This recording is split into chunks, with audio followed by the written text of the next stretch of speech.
ओडिशार प्रत्येक छात्र छात्री मानक मोर यही यूट्यूब चैनल स्वागत जनाऊँगी। आज आम कौन देखा ना सेक्टर मॉडल। पूर्व भिडियो कौन देखते ना समकेंद्र जोन तत्व है। तो आज आम देखा कौन ना सेक्टर मॉडल है। तो समकेंद्र जोन तत्वटा जो पूर्वथर जो देखते से किए विकसित करते ना से विकसित करते एर्नेस्ट बर्गेस बर्गेस बर्गेस से विकसित करते कौटा को ना समकेंद्र जोन तत्वटा को है। आज आम देखा कौन ना सेक्टर मॉडलटा। तो सेक्टर मॉडलटा किए विकसित करसन ना सेक्टर मॉडलटा तुम कौन ना होमर होट है। होमर होट कौन ना सेक्टर मॉडल विकसित करसन है। तो बर्गेस कौन ना जो मॉडल जो विकसित करते सेटार मोडिफिकेशन करसन किए ना होमर होट है।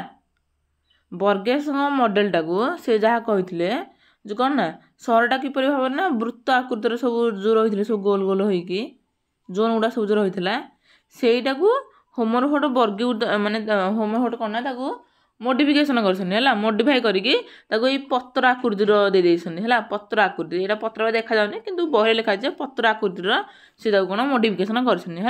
तो सब सेम से निम्न धरण लोक मैंने रोते ये निम्न धरण लोक मैंने अच्छे जमी कलकारखाना शिल्प सब थे ये परिवार अच्छे से धनी श्रेणी लोक मैंने बसवास करते ये धनी श्रेणी लोक मैंने बसवास कर केन्द्र था सहर जमी बाहर केन्द्र सीबीडी थी ये सीबीडी अच्छी सब सेम अच्छी खाली से कहन जो सहर जो अभिवृद्धिटा एमती माने वृत्त आकार पूरा सरल भाव में हो न था बोली से कहते है। किए कहन ना होमर होट कहते से कहन ना से कौन पत्र आकृतिर विकसित पत्र आकृतिर भाव कौन विकसित होता से कौन यहीटा को मोडिफाई करमती कर बर्गेस से जो विकसित करते तत्वटा को सेटा को से मोडिफाई कर किए ना होमर होट है।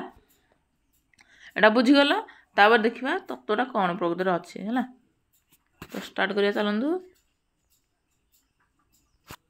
सेक्टर मॉडल है। यही मॉडल होट मॉडल नाम परिचित कौन पे ना होमर होट यार आपको विकसित करसन ना होमर होट है कौन होट मॉडल कहुए सेक्टर मॉडल होट मॉडल कहुए। यह कौन ना 1939 मसीह होमर होट द्वारा विकसित होता है। सर्ट क्वेश्चन पढ़ार सेक्टर मॉडल किए विकसित करते ना होमर होट है। आ समकेंद्र जोनटा किए विकसित करते बर्गेस विकसित करते मन रखिए सर्ट क्वेश्चन सब पढ़ार। सेक्टर मॉडल किसी मात्रा बर्गेस मॉडल सहित सामान तुमको कही ना प्रथम कही कौन बर्गेस मॉडल से कौन ना मोडिफाई कर तो दुटा सामान अच्छी है कि मात्रा समानता अच्छी से मध्य एवं यह अनेक समय समकेंद्र तत्वर उन्नत रूपरेख भाव विचार कराए। समकेंद्र जोन तत्व जो बर्गेस जो विकसित करते से कौन ना मोडिफाई कर मोडिफिकेशन कर।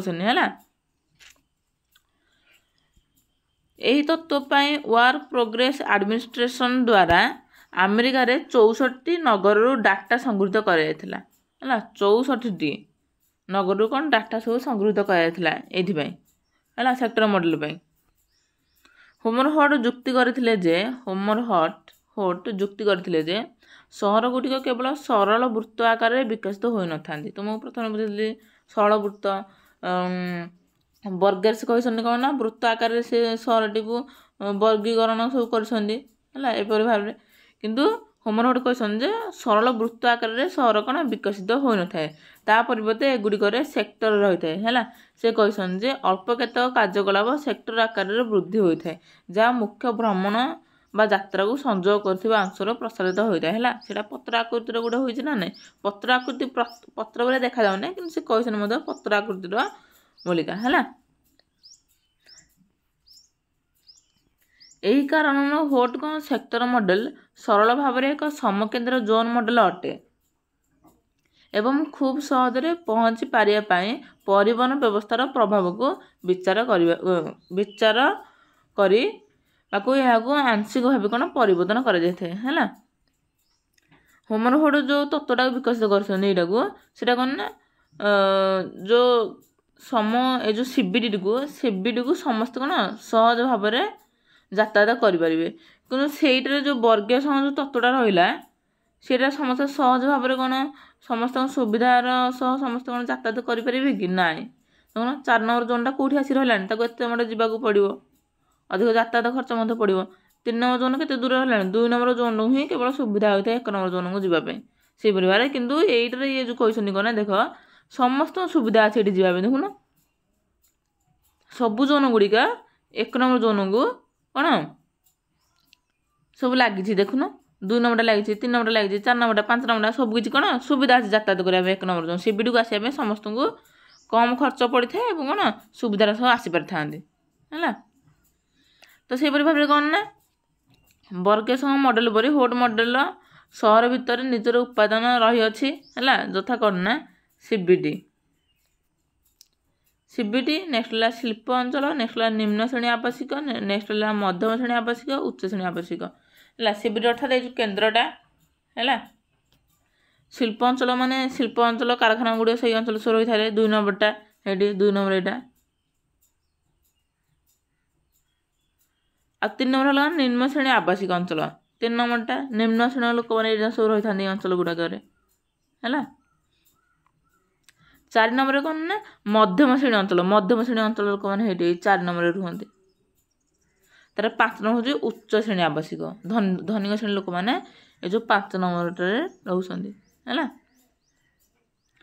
ତ ଶିଳ୍ପ ଅଞ୍ଚଳରେ ନିମ୍ନ ଶ୍ରେଣୀର ଲୋକମାନେ ରହିବେ ନିଶ୍ଚିତ ଭାବରେ, କାରଣ ସେମାନେ ଜୀବିକା ନିର୍ବାହ କରିବା ଶିଳ୍ପ ଅଞ୍ଚଳ ଗୁଡ଼ାରେ ମାନେ କାର୍ଯ୍ୟ କରି ସେମାନେ କ'ଣ ନିଜର ପରିବାରକୁ କ'ଣ ପୋଷି ପାରିବେ ନା, ଯାହାଦ୍ୱାରା ସେମାନେ କ'ଣ ନିମ୍ନ ଶ୍ରେଣୀର ଲୋକମାନେ କ'ଣ ନା ଶିଳ୍ପ ଅଞ୍ଚଳରେ ହିଁ ରହିଥାନ୍ତି, ଶିଳ୍ପ ଅଞ୍ଚଳର ପାଖାପାଖି ହେଲା। ତ ଏଇଟା ବୁଝିଗଲ। ତ ଏବେ ଦେଖିବା ସବୁ ପଏଣ୍ଟ ଗୁଡ଼ା ସବୁ ଡେସ୍କ୍ରାଇବ୍ ହେଇଛି ହେଲା। ପ୍ରଥମ ହେଲା କେନ୍ଦ୍ର ବ୍ୟବସାୟ ଅଞ୍ଚଳ ଅର୍ଥାତ୍ CBD ହେଲା। କେନ୍ଦ୍ର ବ୍ୟବସାୟ ଅଞ୍ଚଳ କ'ଣ ନା ଏହା ମୁଖ୍ୟତଃ କେନ୍ଦ୍ରରେ ଅବସ୍ଥିତ ଅଟେ। ଏହି ଅଞ୍ଚଳ ମୁଖ୍ୟତଃ ସହର କେନ୍ଦ୍ର ଅଂଶ ଅଟେ। ଏଥିରେ ମୁଖ୍ୟତଃ ଅଧିକାଂଶ ବାଣିଜ୍ୟ ବ୍ୟବସାୟ କାର୍ଯ୍ୟକଳାପ ହୋଇଥାଏ।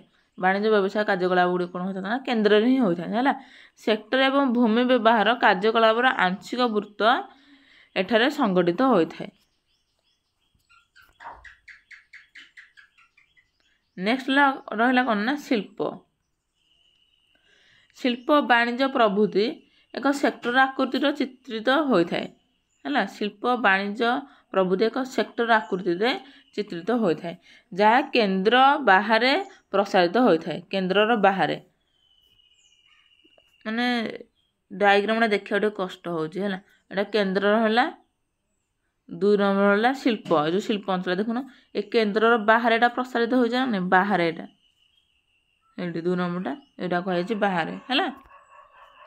ଭିଡ଼ିଓଟି ଭଲ ଭାବରେ ଟିକେ ଦେଖିବେ ଯାହାଦ୍ୱାରା ତୁମେ ଜାଣିପାରିବ। କେନ୍ଦ୍ର ବାହାରେ ଏଇଟା ପ୍ରସାରିତ ହୋଇଥାଏ। ରେଳପଥ, ଲାଇନ, ନଦୀ କିମ୍ବା ରାସ୍ତାଘାଟ ସମାନ ପ୍ରକାର କାର୍ଯ୍ୟକୁ କ'ଣ ନା ଆକର୍ଷଣ କରିଥାଏ, ଫଳରେ ସେଠାରେ ଏକ ସେକ୍ଟର ବିକଶିତ ହୋଇଥାଏ। ତେଣୁ ନଦୀ, ନାଳ, କେନାଲ, ରେଳପଥ କିମ୍ବା ରାସ୍ତାଘାଟ ଉପରେ ଶିଳ୍ପ ନିର୍ଭର କରିଥାଏ। ସବୁ କିଛି ସୁବିଧା ଥିଲେ ସିନା ସେଠି ଶିଳ୍ପ ଅଞ୍ଚଳ ଗଢ଼ି ଉଠିବ ହେଲା। ପାଣି ସୁବିଧା ନଥିବ, କିଛି ନାହିଁ, ରାସ୍ତାଘାଟ ସୁବିଧା ନଥିବ, ତ ସେଠି ହୋଇପାରିବ କି? ହୋଇପାରିବନି। ସେ ତାଙ୍କର ନଦୀ, କେନାଲ, ରେଳପଥ ଇତ୍ୟାଦି ରାସ୍ତାଘାଟ ଉପରେ କ'ଣ ନା ଶିଳ୍ପ କ'ଣ ନିର୍ଭର କରିଥାଏ ହେଲା।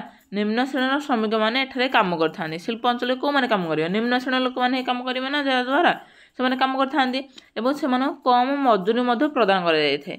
ତା ସହିତ ସେମାନେ ଖରାପ ପରିବେଶରେ କାମ କରିଥାନ୍ତି। ଶିଳ୍ପ ଅଞ୍ଚଳରେ ଯେହେତୁ ରହୁଛନ୍ତି, ଶିଳ୍ପରୁ ଯେଉଁ ନିର୍ଗତ ଯେଉଁ ଅପରିଷ୍କାର ଜିନିଷ ଗୁଡ଼ିକ ସବୁ ଯେଉଁ ବର୍ଜ୍ୟବସ୍ତୁ ଗୁଡ଼ାକ ସେଇ ଅଞ୍ଚଳରେ ହିଁ ରହୁଛି ନା, ଯାହାଦ୍ୱାରା ସେମାନେ କ'ଣ ନା ଅପରିଷ୍କାର ପରିବେଶରେ ବସବାସ କରିଥାନ୍ତି ହେଲା। ଏବଂ ଜୀବନ ଧାରଣ ଅବସ୍ଥା ଅତ୍ୟନ୍ତ ନିମ୍ନମାନର ଅଟେ।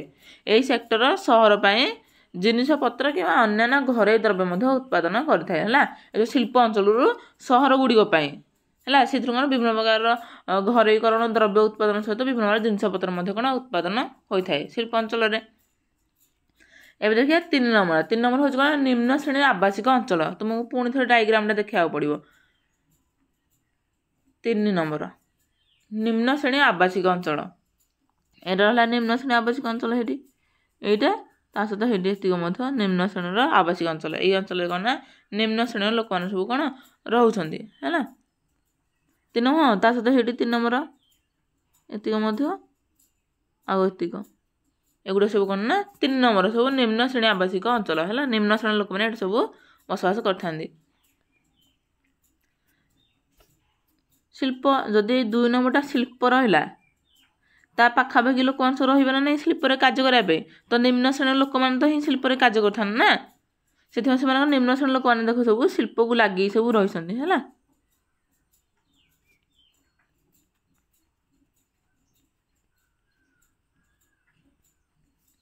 ନିମ୍ନ ଶ୍ରେଣୀ ଆବାସିକ ଏହି ଅଞ୍ଚଳରେ ନିମ୍ନ ଆୟକାରୀ ସମୂହ ବସବାସ କରିଥାନ୍ତି।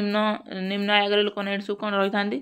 ଅଣଓସାରିଆ ରାସ୍ତା ଥାଏ, ଉଚ୍ଚ ଜନସଂଖ୍ୟା ଘନତ୍ୱ, ଦୁର୍ବଳ ବାୟୁ ଚଳାଚଳ ସହିତ ଛୋଟ ଘର ଏହି ଅଞ୍ଚଳର ଗୁଣ। ମୁଖ୍ୟତଃ ବସ୍ତି ଅଞ୍ଚଳ ସେହି ଅଞ୍ଚଳରେ ଥାଏ ନିମ୍ନ ଶ୍ରେଣୀ ଗୁଡ଼ାକ ହେଲା। ଓସାରିଆ ରାସ୍ତା ହୋଇନଥାଏ, ଉଚ୍ଚ ଜନସଂଖ୍ୟା ଘନତ୍ୱ ହେଲା, ପୁରା ଅଧିକରୁ ଅଧିକ ଜନସଂଖ୍ୟା ସେଇ ଅଞ୍ଚଳରେ ରହିଥାନ୍ତି।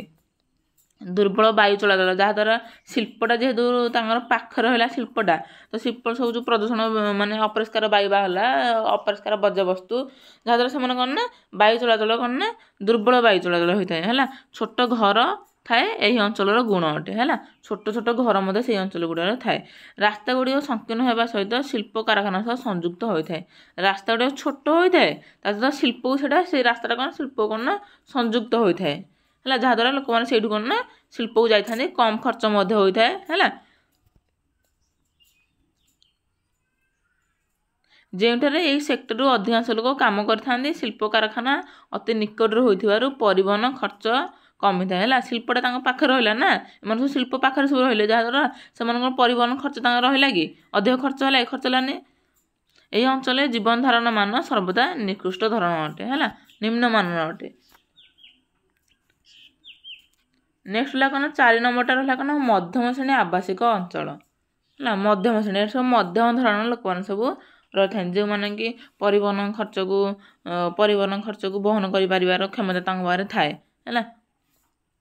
ଏହି ଅଞ୍ଚଳର ଗୃହ ଗୁଡ଼ିକ ମଧ୍ୟମ ସମୂହ ଅଟନ୍ତି। ଏହି ଅଞ୍ଚଳ ଲୋକମାନେ ସବୁ କ'ଣ ମଧ୍ୟମ ଧରଣର ଲୋକମାନେ ସବୁ ଅଟନ୍ତି, ଯେଉଁମାନେ ଅଧିକ ପରିବହନ ଖର୍ଚ୍ଚକୁ ବହନ କରିପାରିବାର ଶକ୍ତି ସେମାନଙ୍କ ପାଖରେ ଅଛି ହେଲା। ମଧ୍ୟମ ଧରଣର ଲୋକମାନେ ମଧ୍ୟବିତ୍ତ ପରିବାର ହେଲା, ଏମାନେ ଉତ୍ତମ ଜୀବନ ପ୍ରଣାଳୀ ପାଇଁ ଇଚ୍ଛା କରିଥାନ୍ତି, ଉତ୍ତମ ଜୀବନଯାପନ କରିବା ପାଇଁ ମାନେ ଇଚ୍ଛା କରିଥାନ୍ତି। ଏହି ଅଞ୍ଚଳରେ ବାସ କରୁଥିବା ଅଧିବାସୀମାନଙ୍କର ଜୀବନ ବିଭିନ୍ନ ପ୍ରକାର କାର୍ଯ୍ୟକଳାପକୁ ନେଇ ଗଠିତ। ସେମାନେ ବିଭିନ୍ନ ପ୍ରକାର କାର୍ଯ୍ୟ କରିଥାନ୍ତି ହେଲା, ନିଜର ଜୀବିକା ନିର୍ବାହ କରିବା ପାଇଁ ନିଜ ଇଚ୍ଛା ଅନୁଯାୟୀ ବିଭିନ୍ନ ପ୍ରକାର କାର୍ଯ୍ୟକଳାପ ସେମାନେ କରିଥାନ୍ତି, କାର୍ଯ୍ୟକୁ ସେମାନେ ଆପଣେଇଥାନ୍ତି। ଶିଳ୍ପଠାରୁ ଏହାର ଦୂରତ୍ୱ ଯୋଗୁଁ ଏହା ପ୍ରଦୂଷଣ ମୁକ୍ତ ହୋଇଥାଏ। ଶିଳ୍ପଟା ସେଠାରୁ ଏଇ ଯେଉଁ ମଧ୍ୟମ ଶ୍ରେଣୀ ଆବାସିକ ଅଞ୍ଚଳଟା କ'ଣ ଶିଳ୍ପଟା ତାର କ'ଣ ଦୂରରେ ଥାଏ, ଯାହାଦ୍ୱାରା ସେମାନେ କ'ଣ ନା ଉତ୍ତମ ଜୀବନଯାପନ କରିଥାନ୍ତି। ସେମାନଙ୍କ କ'ଣ ପ୍ରଦୂଷଣ ବାୟୁ ନଥାଏ କି ଅପରିଷ୍କାର ଜାଗା ମଧ୍ୟ ସେଇଟା ନଥାଏ ହେଲା, ଏବଂ ବସବାସ କରିବା ନିମନ୍ତେ ଅତ୍ୟନ୍ତ ଉପଯୋଗୀ ହୋଇଥାଏ। ଏହି ଅଞ୍ଚଳରେ ଯେଉଁ ମଧ୍ୟମ ଶ୍ରେଣୀ ଆବାସିକ ଯେଉଁ 4 ନମ୍ବର ଅଞ୍ଚଳଟା କ'ଣ ଲୋକମାନେ ରହିବା ପାଇଁ ଏଇଟା ଉପଯୋଗ ସ୍ଥାନ ଅଟେ ହେଲା। ଏହି ଅଞ୍ଚଳରେ ପରିବହନ ସୁବିଧା ରହିଥାଏ, ପରିବହନ ସୁବିଧା ଥାଏ। ଯେଉଁମାନେ ସିବିଡି ଠାରେ କାର୍ଯ୍ୟ କରିଥାନ୍ତି, ଯେଉଁମାନେ ସିବିଡିରେ ଯେଉଁ କେନ୍ଦ୍ର ଅଞ୍ଚଳରେ ଯେଉଁ ମୁଖ୍ୟତଃ କେନ୍ଦ୍ର ଅଞ୍ଚଳରେ ଯେଉଁମାନେ ସବୁ କାର୍ଯ୍ୟ କରିଥାନ୍ତି, ସେମାନଙ୍କ ପାଇଁ ପରିବହନ ସହଜରେ ହୋଇଥାଏ।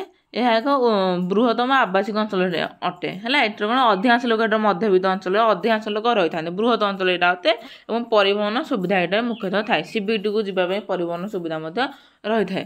ତ ମୁଁ ଏଇଟା ଡାଇଗ୍ରାମଟା ପୁଣି ଥରେ ଦେଖାଇ ଦେଉଛି। ମଧ୍ୟମ ଶ୍ରେଣୀ 4 ନମ୍ବରଟା ହେଲା, ଏଠି ମଧ୍ୟମ ଶ୍ରେଣୀ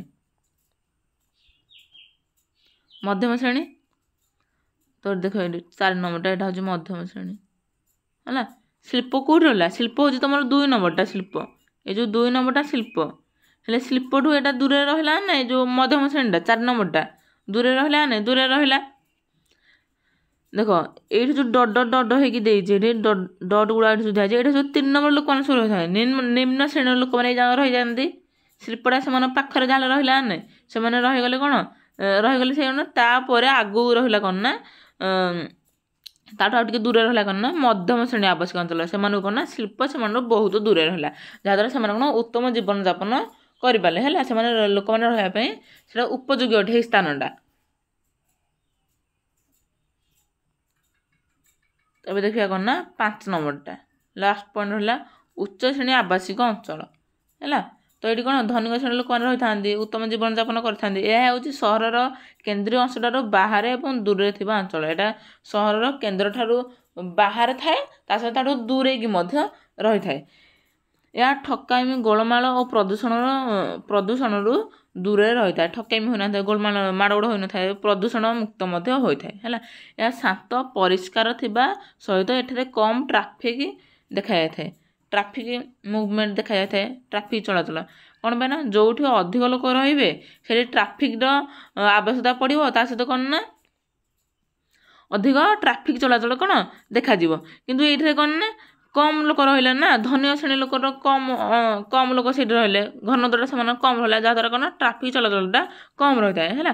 ଏଇ ଅଞ୍ଚଳରେ ଧନଶାଳୀ ଓ ସ୍ୱଚ୍ଛଳ ଲୋକମାନେ ବସବାସ କରିଥାନ୍ତି, ଧନିକ ଶ୍ରେଣୀ ଲୋକମାନେ ବସବାସ କରିଥାନ୍ତି ଏବଂ ସମସ୍ତ ପ୍ରକାର ସୁବିଧା ସେମାନେ ସବୁ ଏଇଠି ପାଇଥାନ୍ତି ହେଲା।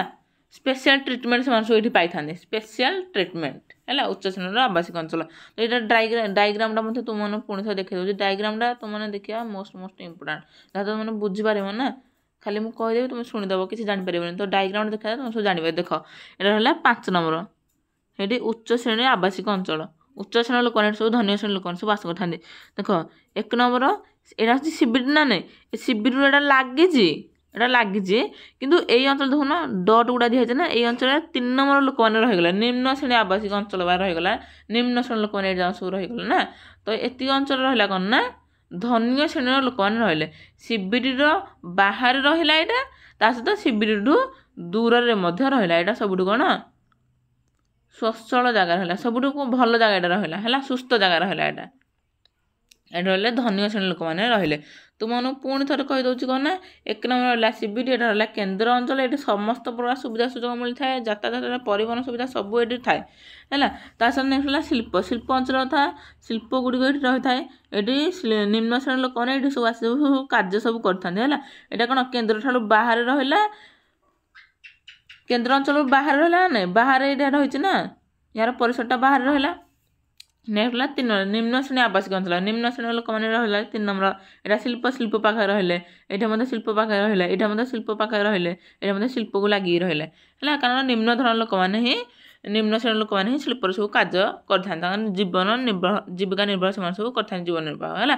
ନେକ୍ସଟ ହେଲା ମଧ୍ୟମ ଶ୍ରେଣୀ ଆବାସିକ ଅଞ୍ଚଳ, ମଧ୍ୟମ ଶ୍ରେଣୀର ଲୋକମାନେ 4 ନମ୍ବର ହେଲା, ଏଇଟା ସେମାନେ ସବୁ ଶିଳ୍ପଠୁ ଦୂରେଇକି ରହିଲେ ଏବଂ କ'ଣ ସେମାନେ ଅପରିଷ୍କାର କିଛି ମଧ୍ୟ ସେଠି ରହିଲା ନାହିଁ, ଅପରିଷ୍କାର ବାୟୁ ମଧ୍ୟ ରହିଲାନି ହେଲା। ସେମାନେ ବାୟୁ ଚଳାଚଳ ଠିକ୍ ରହିଲା, ସେମାନେ ସବୁ ସୁସ୍ଥ ଜୀବନଯାପନ ଏଇଠି କଲେ। କାରଣ କ'ଣ ନା ଶିଳ୍ପ ଠାରୁ ଦୂରରେ ସେ ରହିଲା, ବହୁତ ଦୂରରେ ସେ ରହିଲା, ଯେହେତୁ ସେ କ'ଣ ଏଠି କ'ଣ ଅଧିକ ଜନଗହଳି ମଧ୍ୟ ହୋଇଥାଏ ହେଲା, ଘନତ୍ୱ ତାର ଅଧିକ ହୋଇଥାଏ, ମଧ୍ୟମ ଧରଣର ଲୋକମାନେ ଅଧିକ ଏଇଠି କ'ଣ ବସବାସ କରିଥାନ୍ତି। ନେକ୍ସଟ ହେଲା କ'ଣ ଉଚ୍ଚ ଶ୍ରେଣୀ ଆବାସିକ ଅଞ୍ଚଳ, ଉଚ୍ଚ ଶ୍ରେଣୀ ଅର୍ଥାତ୍ ଏଇଟା ହେଲା।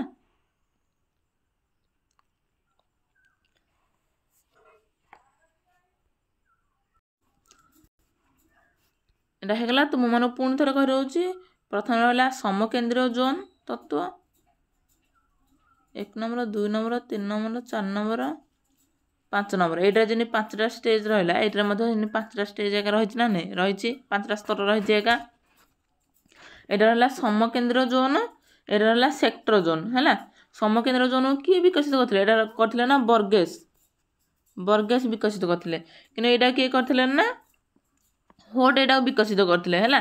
ତ ଏଇ ସେକ୍ଟର ଜୋନ୍ଟାକୁ ମୋଡିଫିକେସନ୍ କିଏ କରିଛନ୍ତି ନା ହୋଟ୍ କରିଛନ୍ତି, ମୋଡିଫିକେସନ୍ ହେଲା। ହୋଟ୍ ଏଇଟାକୁ ମୋଡିଫିକେସନ୍ କରିଛନ୍ତି ହେଲା।